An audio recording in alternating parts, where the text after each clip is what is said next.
Hey parents and students, welcome back. We are talking about the treble clef on page 30 and a happy song on page 31.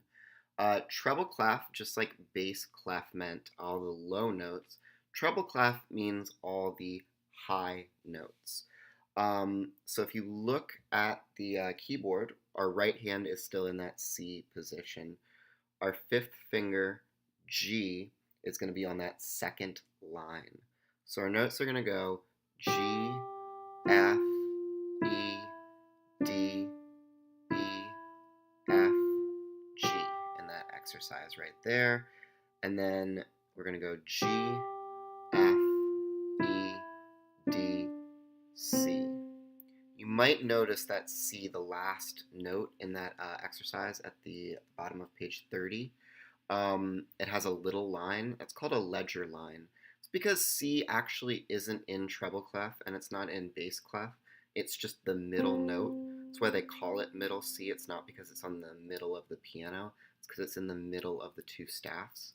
So that's why that is the only note that you'll see that has a little ledger line on it. Everything else is part of the treble clef because everything to the right of middle C is in treble clef. All right, a happy song on page 31. We're going to start with our fifth finger on G. We're going to go G, F, E, D, and we don't go any lower. The notes go back up now. E, F, G. It's a half note.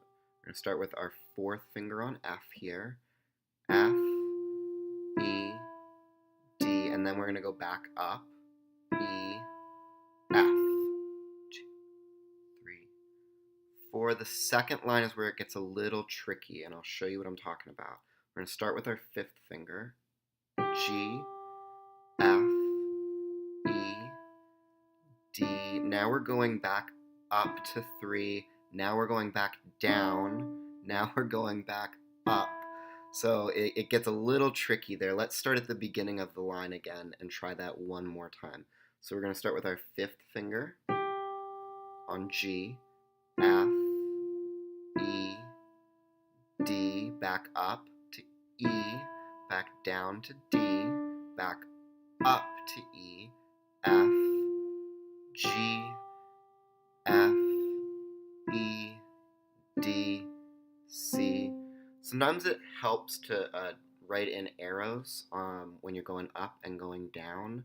I'd much rather you do that than finger numbers.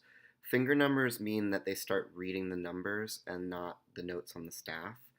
Arrows help them understand when notes are going lower and when notes are going higher, which is really going to help for their reading later on. So if arrows help and I haven't already written them in the music, you can go ahead and do that. That is it for now. Thanks for watching.